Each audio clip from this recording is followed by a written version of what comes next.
Timmy, what's going on today, brother? Not much, Ronan. How's it going, man? Thanks for having me on. Of course, man. It's been a long time coming, right? Long time coming. But yeah, man, nothing's really new. I don't want to say it again like I do every episode, but COVID gets you in a really good routine, kind of do the same thing. It's actually like kind of nice out today. It's what, March 7th, and there's still snow on the ground, but it's kind of nice weather out. We're supposed to be like 64 degrees on Wednesday, so I'll probably get out and golf probably. Really? Oh, I'm jealous. I went to the driving range today, so I was trying to enjoy the weather, but jealous that you'll be able to play during the week. But yeah, I feel you about it kind of being a routine. You kind of fall into this lull of doing the same thing over and over just because, yeah, our options are a little bit limited. But yeah, weather's getting nicer, which is great. Yeah, not having like a day job allows me to do things during the week. I'm sure that it's kind of changed for changed for you over the past couple of months. So where are you working at now? So I work for a company called McKinsey and Company. It's a consulting firm. So we have offices all over the country, and actually they have offices all over the world. But I work out of our Philly office, but doing it all remotely. So I'm actually, yeah, this is my office right here, just a little corner of the apartment that I work out of all day. So, but yep, I started this job in November. I graduated from the MBA program at Penn, the Wharton School, in May. So I actually was in the, it sounds like this similar situation to you. I had nothing but time from when I graduated until I started work. So I was able to, golf during the middle of the week, like kind of do whatever I wanted. But it's been a little bit of an adjustment now back, getting into the working world and everything. Yeah, it's like the real world job kind of hits you all at once, and you're like, ah. I mean, who am I talking? I'm a college kid, but oh man, now I'm working, 50 hours a week, 40 hours, whatever. I don't know how much you actually work when you do a real job, but hopefully I never have to find out. But yeah, I mean, it's crazy. I mean, life can change like that. So let's backtrack a lot here. I mean, it seems like a couple years, but a couple years is a long time in retrospect. But so, Timmy, you originally played baseball. How did you get that? So you were originally from Collegeville, Pennsylvania. Then you go to college where? Wake Forest, right? Yep, How'd you went to end Wake up Forest. there? That's a good question. It so it's funny, like the high school recruiting for baseball mostly happens your junior year. So my junior year of I played at a school. I went to a school named Malvern, in the Philadelphia area, and my junior year I was being recruited from a bunch of schools. I ended up actually injuring my elbow that summer. So a lot of the schools that had been looking at me kind of were a little bit tentative because they thought I might be injured. Wake was one of the few schools that kind of had faith in me, which was pretty cool. There's a handful of schools that I got offers from, but Wake was down south. So for a guy like me from up north, like every high school baseball player from the north wants to go down south to play. They were in the ACC, so I got to play against like Miami, North Carolina, a lot of these powerhouse schools. And then it was a good school, which is like, I mean, honestly, as a high schooler, all you really care about is bragging to your friends about what school you committed to, how good their baseball program is. But I like to pretend that back then I was smart enough to care about the academics, but that was a bonus as well. So yeah, and then I went down to Wake, and then my first year I was 2010 baseball season was my first year playing there, and then played 3 years at Wake. Yeah, so it's kind of crazy. Like, I mean, looking back on it now, like 10 years ago, as a high school kid, you live in the dream, right? You go to a college and play the sport that you've probably been playing since you're a little kid, after T-ball or whatever it may be. But what's cool is that you went down south, whole different world. I talked to one of the other guests on this podcast. She's a pole vaulter at Ole Miss, and she said like the first thing was like the sir and ma'am thing was almost considered like normal and something to get used to. So how was it going from that northeastern state all the way down? You're going down south. You got to be a little bit more respectful and everything. So how was that to start? Yeah, there's definitely a cultural difference going down south, but it's good. It's a lot very polite culture. It's funny though, they pull so heavily from the north, so it's almost like you just took a bunch of kids like me from the northeast, and then you just put them down in the south. So there's this like weird dichotomy there, where like most of the students are, maybe not most, but a lot of the students from up north, But then there's obviously a lot of the people you interact with, whether it be people working at the school, people in the athletic department, whatever it is, a lot of them are from the South. So there's maybe a little getting used to there. I remember the thing that would bother me is when other guys like from the North, like me, would come down and then they would start saying like y'all and stuff like that. I'd be like, what are you doing? You've been here for like 1 year. You can't be saying y'all. You have to actually be from the South for that to be okay. But yeah, in general, I mean, it's great to get a taste of a different flavor of the U.S. Like the South definitely has a distinct kind of culture, way of speaking, way of just kind of interacting. So it was cool. It was the cool, little piece to add to my college experience for sure. Oh yeah, 100%. And that's where wherever you go in the United States, you're coming from California, you live in a little bubble your entire life, and then when you go wherever it may be, you're popping the bubble when you're going somewhere else, and you put yourself in this new bubble that everyone else is, different. Like you're saying, it's basically a different culture. I like to call it a bubble because it sounds a little bit funnier. But anyway, you put yourself in this new place that you have to get used to, different people, thrown on a baseball team, which helps because, now you're set with, a group of 39, 40 other people. And, they're your guys. They go through college with you and everything or whatnot. But so you said you only play, I know the story, but, you only played 3 years at Wake Forest. That doesn't really add up. You graduate as a senior, right? There's something in my head, something's not adding up there. So, after the third year, what happened to me? Well, I failed out of college. No, I'm kidding. It's so the way it works with baseball is, if you don't sign out of high school, you're not eligible for the draft until you're 21. So, or I think it's like you're 21 or your junior year of college. So I wasn't eligible my freshman, sophomore year for the draft. My junior year I was. So then that's the year when most guys, if they're going to go the pro route, you'll try to sign your junior year because you have this leverage over the other team. Like you have this leverage in the signing process where you can say, if a team picks you, they're not giving you the bonus you want. You can say, well, I'll go back my senior year. I can go back, play college, and then I can get drafted the next year. So I would say the majority of guys drafted by the MLB will go their junior year, but there are some guys that it makes more sense to go play their senior year, whether it be, maybe they didn't get the offer they wanted, they really want to graduate right on time. But yeah, so I graduated. So what was my junior year, I signed. But I was lucky enough, I could go back to the next 2 off seasons anyway and get my degree. So for me, it was kind of a win-win. I mean, I get to start playing pro ball earlier. The Cardinals were able to pay for my the rest of my college, and I guess I had that leverage in signing as a junior instead, getting my career started earlier. So it might seem a little weird, but it's just kind of the way it plays out with baseball, professional baseball. Yeah, but I mean, hey man, you're living the dream. It's a third year in college, you're done. You're like, I can get drafted. Why not give it a shot? So where you were picked, what in the? I'm trying to remember when I was doing my research. I'm not maybe 7th round. Is there a 7 in it? There's a lot of rounds. There's a lot of rounds. When I was drafted, there's still 50 rounds, or I think there's 50 rounds. Now I want to say 40 rounds, which is still a lot. I was drafted in the 3rd round. So pretty high in the draft. So yeah, and kind of the way the draft works is there's a lot of this is more the insider perspective of having seen how pro ball works, but there's maybe the first like 15 or so rounds where the teams are really like evaluating each prospect, and they kind of have in their mind a vision of this player making it to the majors potentially. But then a lot of it is just because you have so many minor league teams. Like when I was playing, I think the Cardinals had 7 minor league teams plus the big league team.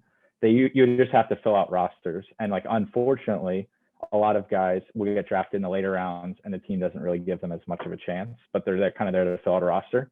It's kind of like a weird dynamic where, yeah, and maybe a little bit inequitable in that sense where some people are giving more opportunities than others. But I was fortunate enough. I got drafted pretty high. So the Cardinals, they had a path kind of envisioned for me to move up through the chain and hopefully pitch in the big leagues. But I mean, 3rd round's relatively high in the draft, but obviously there's the 1st round and there's a supplemental round in between that and the 2nd round and the 2nd round. But So yeah, it worked. I was very happy with how the outcome of the draft came. I didn't expect to be picked that high going into the year. So I mean, yeah, I mean, you must have been pretty decent at the sport, going the third round of the draft. But anyway, no, I think it's really cool. The whole story of, guy from, not to say we're from nowhere, Pennsylvania, but we kind of are. Timmy was my neighbor, fun fact. But anyway, we grew up in a yeah, small town, go down south, get drafted in the third round for the majors, which is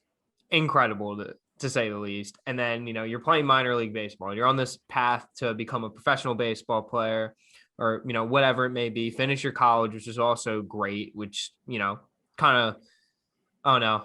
How do you kind of put it? It's kind of like, the side piece to everything else. I can finish my education while doing the thing that I want to do at this time. So now you have a backup plan with your education. So you go into the minor league process, and what am I guessing, that you get put on like the single A, the low ball teams, right?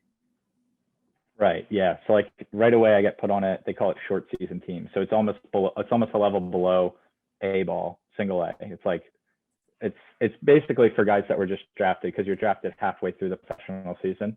So they have a team that starts halfway through the year, and they kind of fill it up with guys. But yeah, I played in a town called Batavia, New York, literally middle of nowhere. If you think Collegeville's nowhere, I mean, it is the middle of nowhere. Fun fact, that summer I actually played at Penn State. So we played, I think there's still a team there, the Spikes. Yeah, the Um, Spikes.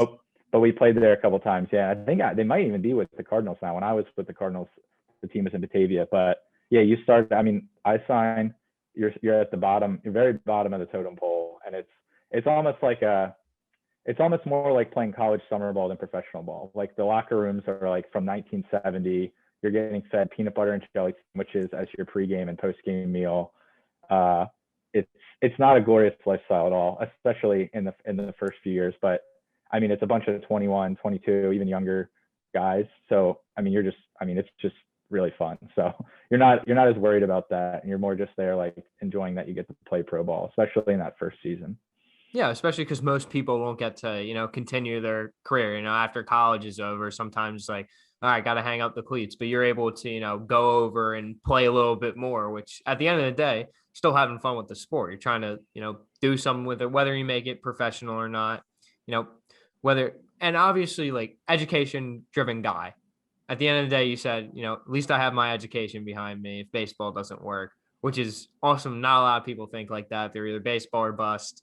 And, whatever they do after is kind of up Mm-hmm. to them.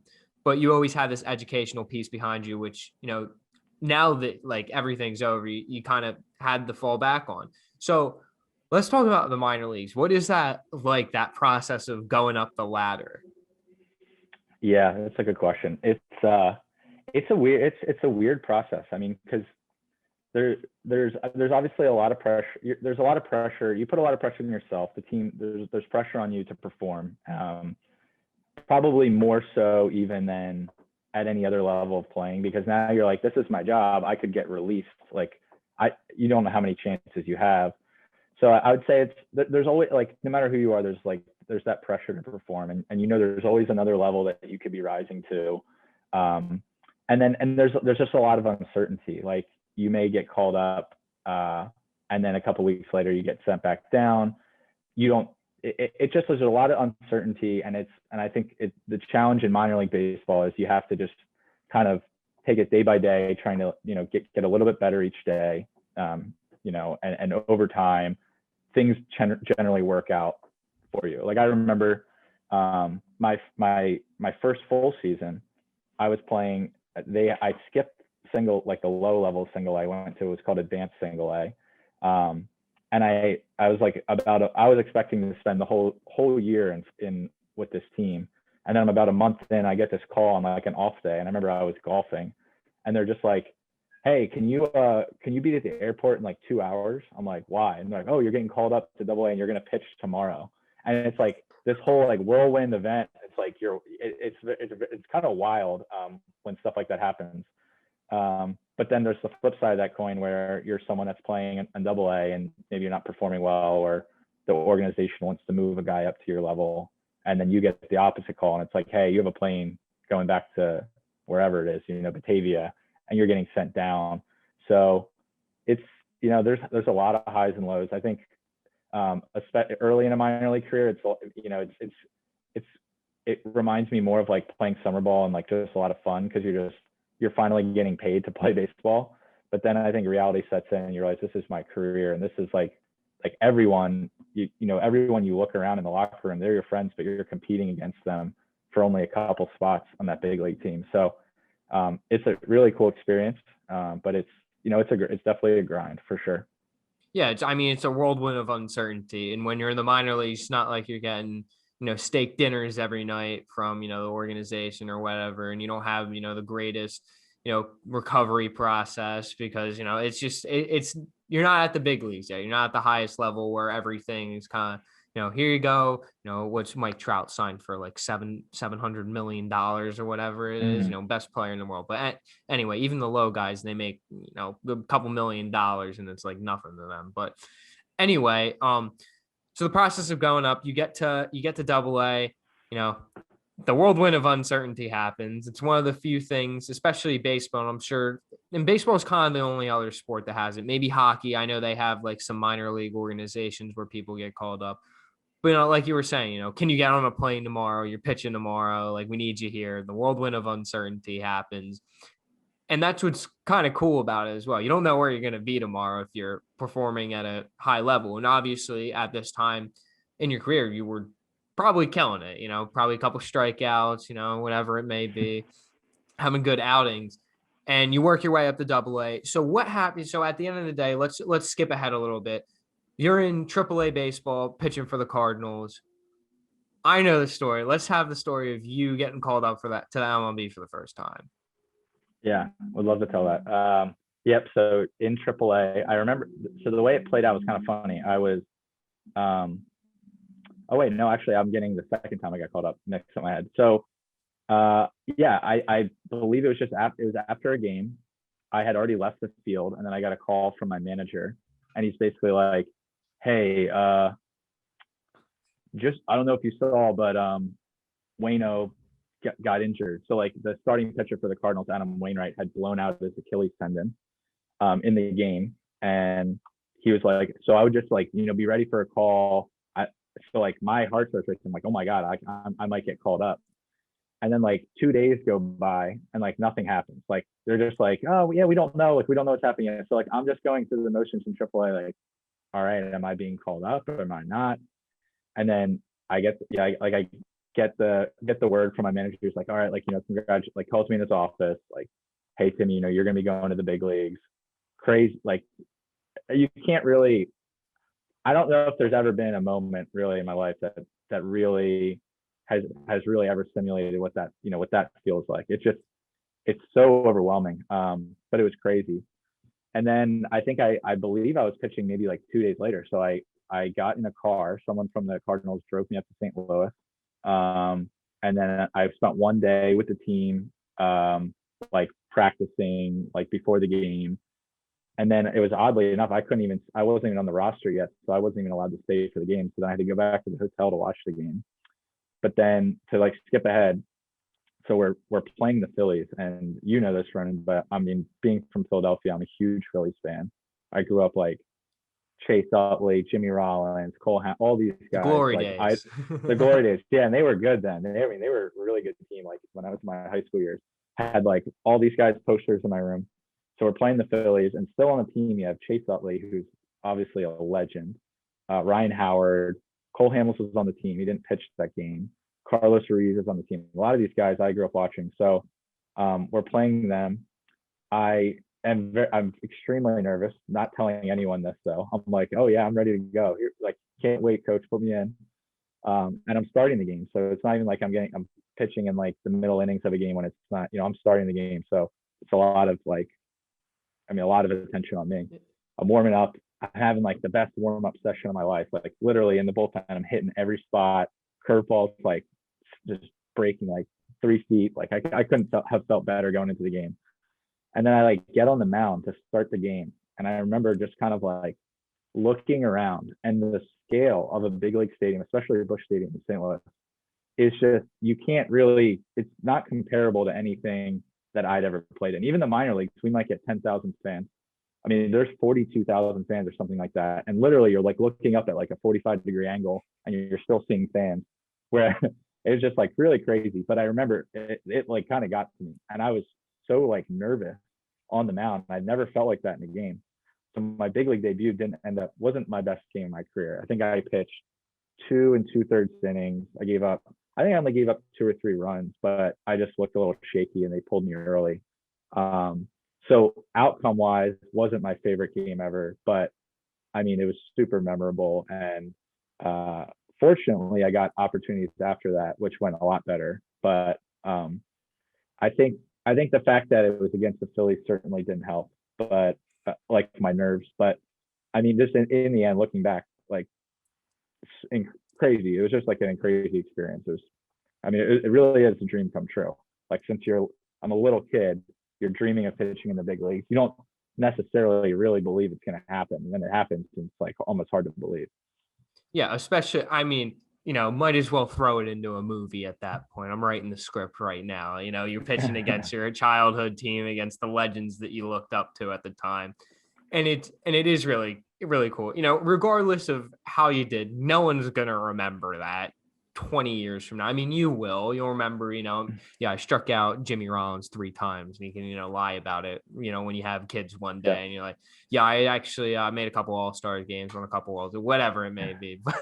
But anyway, it's cool it's beyond cool. It's really amazing to see that, you made it this far. Lights are on, obviously you don't have the performance that you want to do, but you made it. No one can ever take that away from you at the end of the day. That, I stepped on a major league mound and I pitched, obviously more, you did pitch more than one time up there. You got the experience that people dream of, probably like what 0.01% of the people do that end up playing baseball, which is insane to think about. On like a big scale, there's 7 billion people. Look at the end of the day, there's probably 5,000 people in the MLB. Then you go down and there's like 15,000 throughout. Anyway, numbers are high frequency. I don't feel like doing that right now, but you get the gist of the point. A lot of people, and you're on the mound. You're living every kid's dream, which is, at the end of the day, it's crazy, and no one's ever going to be able to take that away from you. So how long did you spend up in the major leagues? Was it just for that little stint, and then you went back down, went back up? Yeah, it was kind of it was like a weird 24 hours. So I had that game, and then I was really lucky. My family, a bunch of friends came out for the start, so we like kind of went out and kind of celebrated and hung out that day. But the next day, I go into the stadium early, and Mike McKinney, who was the manager of the Cardinals, like called me in right away, and it's just like, hey, you're going back to AAA. Whoops, didn't mean to do that. You're going back to AAA. No hard feelings, but like someone else from AAA was getting called up for me. So you go from like the all-time high to kind of the all-time low, where you're like, wow, like I got one start and I blew it, and back in AAA. And one of my guys who was a friend of mine, but who was someone I was on the AAA team with, is coming up to replace me. So that was kind of a tough moment. But then I think I spent about a month and a half, maybe 2 months back down in the minor leagues pitching. Did really well. Probably was like the best stint I'd had in pro ball, consistent like over that period of time pitching, and then got called back up in July, and I pitched like the whole month of July. I think I had 5 starts in July. Did really well. Like my ERA was like under 3, I think, for those starts. So it was a really good bounce back, which was like really good just for me mentally, to know I could come back from something like that was huge, because I know I was kind of a bigger failure, but got called back up. Did well, bounced back. Unfortunately, then the guy I was filling in for at the time, or unfortunately for me at least, the guy I was filling in for at the time became his shoulder started feeling better. It was a guy named Jaime Garcia. It's a really good pitcher, really good guy too. He was activated, so then I was sent back to AAA again. But yeah, so this kind of goes back to what I was saying before about the uncertainty. You really have very little control in pro baseball until you're like an established big leaguer. And even when you're pitching well, I mean, just things may not work in your favor, and then you get sent down. And it is what it is. So a lot of that in baseball for sure. But at the end of the day, like look at the moment in time, like when you're pitching in the big leagues, like you want to stay there, obviously, like that's what you want to do. But looking back on it now, maybe it was, maybe it wasn't in the stars to happen, but again, you can't take that away from you. Like I'm getting giddy about it, like thinking about it. Like, Mhm. I remember watching on TV the first time you pitch against the Phillies, and I was like, wow, that kid like grew up 2 doors down from me. Like that's crazy in my mind. But anyway, like obviously at the time being that, it sucks, right? You're there and then you get sent back down again. Like you were saying, a lot of uncertainty in the air. But now looking back on it, like you probably don't regret anything that happened, right? No, I definitely don't. I mean, in general, I look back at it and it sounds cliche, but to me, it's a blessing that I got to do it. I mean, I certainly think I worked hard, and I certainly think my parents and a lot of coaches and mentors helped me along the way. But I mean, there's just so much luck. I feel like that over the course of your life to be someone that gets that opportunity. So like when I do think back on it, I mean, I just see that it's a lot of positives. I mean, there's things I would do differently with my career, knowing what I know now. But yeah, I mean, in general, I think it was such a cool experience. I wouldn't trade anything for it, and I feel lucky, yeah, just to have, even though it was a relatively short stint at that level. I mean, I know a lot of guys that didn't have the opportunity, so feel very lucky and blessed in that regard. Yeah, you got to live the dream. So, Timmy, what happened after? So, obviously, you're not playing baseball anymore, and there's not absolutely nothing wrong with that. You had something to fall back on your education. So, what happened? What eventually made you kind of stop? Trying to be, this major league pitcher. Yeah, that's a good question. It's kind of I'll tell the shorter version of the story, but basically, when I was sent down, so I was telling this before, I got sent back down to AAA after having like a really good July in the big leagues, and the day before I'm supposed to get on a plane, I get appendicitis in the middle of the night, which I don't know if you don't know, it's not really a big deal anymore. Like with modern medicine, you just take the appendix out. It's not a huge deal. So I went to the hospital, had it taken out. They cut you open to like little incisions, so you're not able to like throw or do anything for like 3 weeks. So they sent me down to Florida, where the team's like spring training and like rehab facility is for if you get hurt. So they were just going to have me take a few weeks off and then start throwing, with the idea that I would get called back up in September when the roster expands and they have September call-ups. But as I started getting back into this throwing, my like stomach was still like kind of a little bit in pain, and my shoulder started hurting. So they just shut me down for the whole year. I spent went to the baseball off season, and the following spring, this like shoulder pain, as I started to really like ramp up my throwing, came back again. So I really wasn't able to pitch. They were calling it like a shoulder impingement. I spent that whole year trying to rehab it. So like a lot of strengthening exercises, like hours in the training room with the rehab coordinator and everything. And it just like wasn't getting better. Finally had a doctor that recommended I get a surgery on it to just like to kind of clean some stuff up, shave down like a little bone spur. But kind of like long story short, I ended up having this like really long drawn out rehab process where my shoulder just really never bounced back. What we realized was that from going back to this appendix injury, I had altered my pitching mechanics. So I'm like really dragging my arm behind my body, putting like a lot of strain, like right in the front of my shoulder. But the Cardinals released me at the end of that year because I think they just weren't really seeing me kind of improve the way they'd hoped.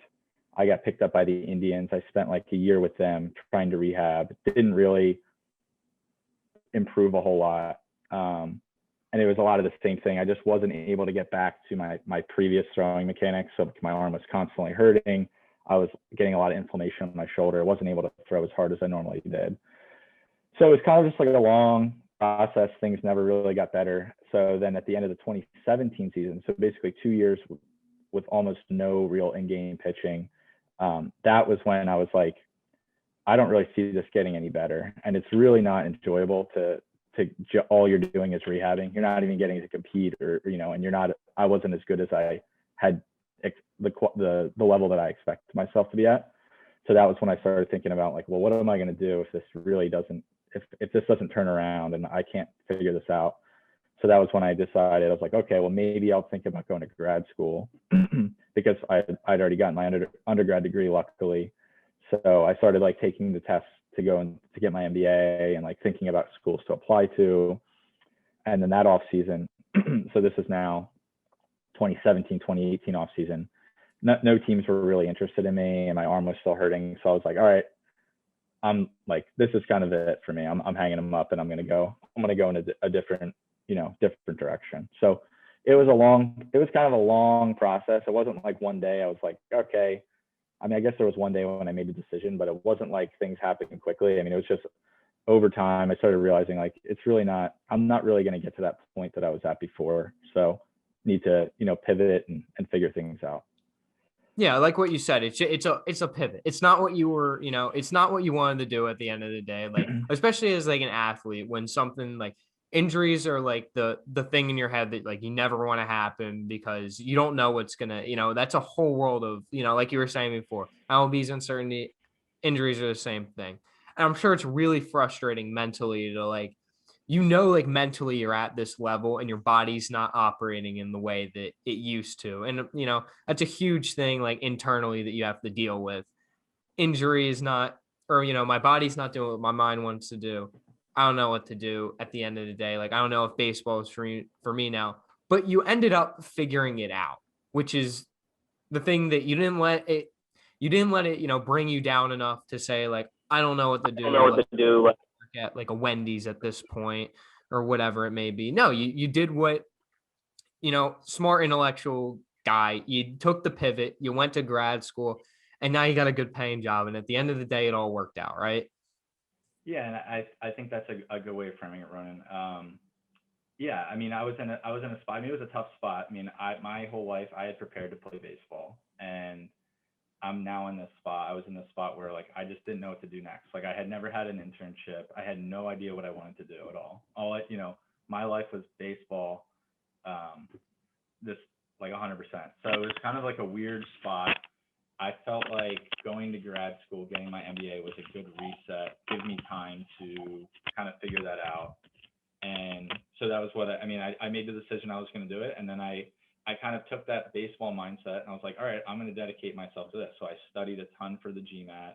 I put a lot of time into my applications. I got into Penn where I really wanted to go so I could be in Philadelphia. And then I think even through the MBA, like trying to find like a good job opportunity, there's a lot of that mentality of like really investing, like picking the goal I want to go get and then investing a lot of energy and making it happen.